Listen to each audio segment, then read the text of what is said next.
Vou fazer do meu jeito, ou então não faço de jeito nenhum. Para que pusessem em Deus a sua confiança e não se esquecessem dos feitos de Deus, mas lhe observassem os mandamentos. E que não fossem como seus pais, geração obstinada e rebelde, geração de coração inconstante e cujo espírito não foi fiel a Deus. Salmos 78, 7 e 8. Os israelitas demonstraram muita teimosia e rebeldia durante seus anos de deserto. Foi precisamente isso que os levou a morrer lá. Eles simplesmente não faziam o que Deus lhes dizia para fazer. Clamavam a Deus para tirá-los do problema quando se metiam em confusão. Eles até mesmo respondiam às suas instruções com obediência, até que as coisas melhoravam. Então, repetidamente, eles iam imediatamente de volta à rebeldia. Esse mesmo ciclo é repetido e registrado tantas vezes no Velho Testamento que é quase inacreditável. Mesmo assim, se não andarmos em sabedoria, gastaremos nossa vida fazendo a mesma coisa. Suponho que alguns de nós somos simplesmente, por natureza, um pouco mais teimosos e rebeldes do que os outros. E então, claro, devemos refletir sobre nossas raízes e como começamos nossa vida, porque isso nos afeta. Nasci com uma personalidade forte e provavelmente terei gasto muitos anos de minha vida tentando fazer as coisas do meu jeito, a despeito de tudo. Mas os anos que passei sendo abusada e controlada, somados a uma personalidade já forte, combinaram-se para desenvolver em mim a mentalidade que ninguém iria me dizer o que fazer. Obviamente, Deus teve de tratar essa atitude errada antes que Ele pudesse me usar. O Senhor exige que aprendamos a abrir mão da nossa vontade e sejamos flexíveis e moldáveis em Suas mãos. Enquanto formos teimosos e rebeldes, Ele não pode nos usar. Descreva o teimoso como obstinado, difícil de tratar ou trabalhar, e rebelde como resistente ao controle, resistente à correção, ingovernável, que se recusa a seguir normas comuns. Ambas essas definições me descrevem como eu era. O abuso que sofri na minha infância causou muitas atitudes desequilibradas em relação à autoridade, mas, como disse neste livro, eu não poderia permitir que meu passado se tornasse uma desculpa para continuar presa na rebelião ou em qualquer outra coisa. A vida vitoriosa exige obediência, pronta e escrupulosa ao Senhor. Crescemos em nossas habilidades e desejo de deixar a nossa vontade de lado e fazer a dele. É vital que continuemos a fazer progresso nessa área. Não é suficiente atingir um platô e pensar: cheguei tão longe quanto queria. Devemos ser obedientes em tudo, sem reter nada, nem manter quaisquer portas em nossa vida fechadas ao Senhor. Nós todos temos essas áreas certas em que persistimos tanto quanto possível, mas exorto-o a lembrar-se de que um pouco de fermento leveda toda a massa. Deus quer obediência, não sacrifício. Porém, Samuel disse: tem porventura o Senhor tanto prazer em holocaustos e sacrifícios, quanto em que se obedeça a sua palavra? Eis que o obedecer é melhor do que sacrificar, e o atender melhor do que a gordura de carneiros. Porque a rebelião é como o pecado de feitiçaria, e a obstinação é como a idolatria e culto a ídolos do lar. Visto que rejeitaste a palavra do Senhor, Ele também te rejeitou a ti, para que não sejais rei. 1 Samuel 15, 22 e 23. Um exame de vida de Saul nos mostra vividamente que lhe foi dada uma oportunidade de ser rei. Ele não manteve a posição por muito tempo por causa da teimosia e rebeldia. Ele tinha suas próprias ideias sobre as coisas. Certa vez, quando o profeta Samuel estava corrigindo Saul por não fazer o que havia sido instruído a fazer, a resposta de Saul foi: "Eu achei que..." Ele, então, continuou expressando sua ideia de como ele pensava que as coisas deveriam ser. A resposta de Samuel ao rei Saul foi que Deus desejava obediência, não sacrifício. Frequentemente, não queremos fazer o que Deus pede, e então tentamos fazer alguma coisa para compensar nossa desobediência. Quantos filhos de Deus deixam de reinar como reis na vida por causa da sua teimosia e rebeldia? A introdução ao livro de Eclesiastes na Bíblia, amplificada, diz isto: o propósito deste livro é investigar a vida como um todo e ensinar que, em última análise, a vida é sem sentido, sem o respeito e reverência apropriados a Deus. Devemos nos lembrar de que sem obediência não há respeito e reverência apropriados.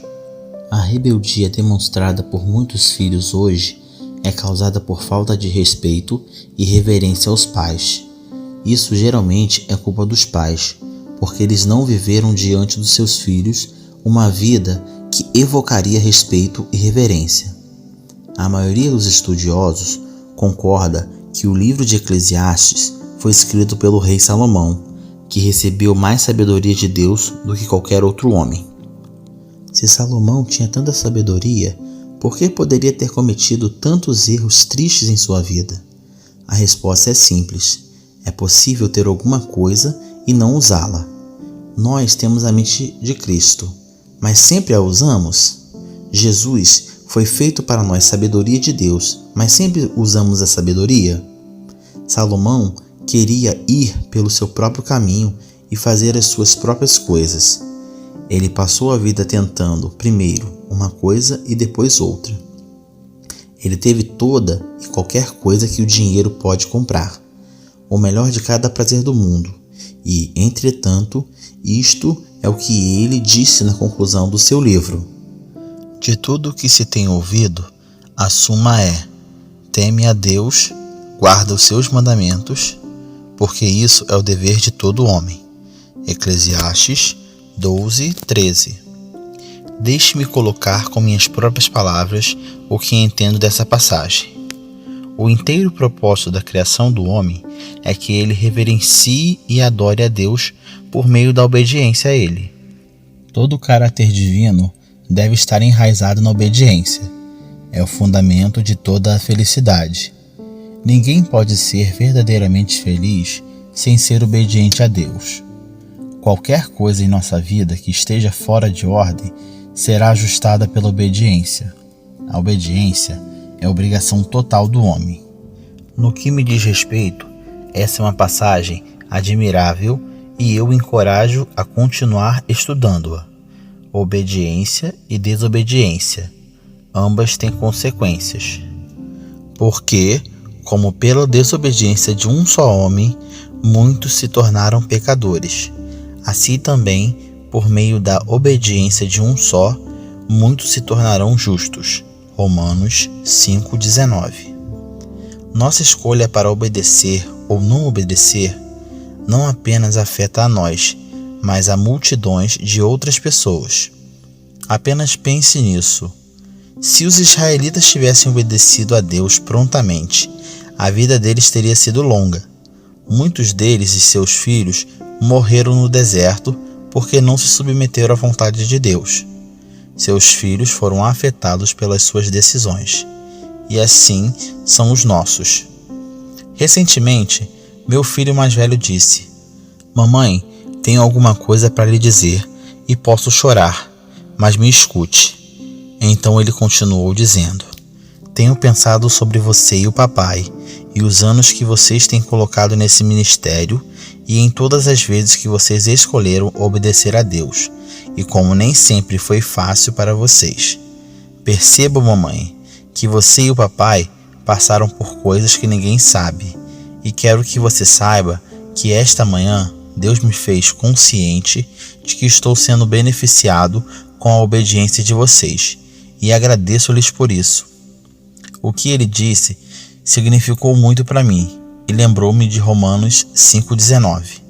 Sua decisão de obedecer a Deus afeta outras pessoas, e quando você decide desobedecer, isso também afeta outros. Você pode desobedecer a Deus e escolher permanecer no deserto, mas por favor, tenha em mente que se você agora tem ou terá filhos, e sua decisão os manterá no deserto com você. Eles conseguirão sair quando crescerem, mas posso assegurar-lhe que eles pagarão um preço por sua desobediência. Sua vida poderia estar em melhores condições se alguém em seu passado tivesse obedecido a Deus. A obediência é uma coisa de longo alcance. Ela fecha os portões do inferno e abre as janelas do céu. Eu poderia escrever um livro inteiro sobre a obediência, mas por agora simplesmente quero chamar a atenção para o fato de que uma vida de desobediência é fruto de pensamento errado. Traga todo pensamento cativo a Cristo, porque as armas da nossa milícia não são carnais, e sim poderosas em Deus, para destruir fortalezas, anulando nós sofismas e toda altivez que se levante contra o conhecimento de Deus, e levando cativo todo pensamento à obediência de Cristo. 2 Coríntios 10, 4 e 5. São nossos pensamentos que, muito frequentemente, nos colocam em problemas. Em Isaías 55, 8, o Senhor diz: porque meus pensamentos não são vossos pensamentos, nem vossos caminhos, meus caminhos. Não importa o que eu ou você possamos pensar, Deus escreveu seus pensamentos para nós em seu livro chamado Bíblia. Devemos escolher examinar nossos pensamentos à luz da palavra de Deus, sempre desejando submetê-los aos pensamentos de Deus, sabendo que os dele são melhores. Esse é exatamente o ponto central de 2 Coríntios 10, 4 e 5. Examine o que está em sua mente. Se concordar com os pensamentos de Deus, então lance fora seus próprios pensamentos e pense os dele. As pessoas que vivem na vaidade da sua própria mente não apenas destroem a si mesmas, mas muito frequentemente trazem destruição a outros à sua volta. A mente é o campo de batalha. E nessa esfera da mente que você vencerá ou perderá a guerra que Satanás deflagrou. É a minha mais sincera oração que este livro o ajude a lançar fora as imaginações e cada coisa elevada e altiva que se exalta contra o conhecimento de Deus, trazendo todo pensamento cativo à obediência de Jesus Cristo.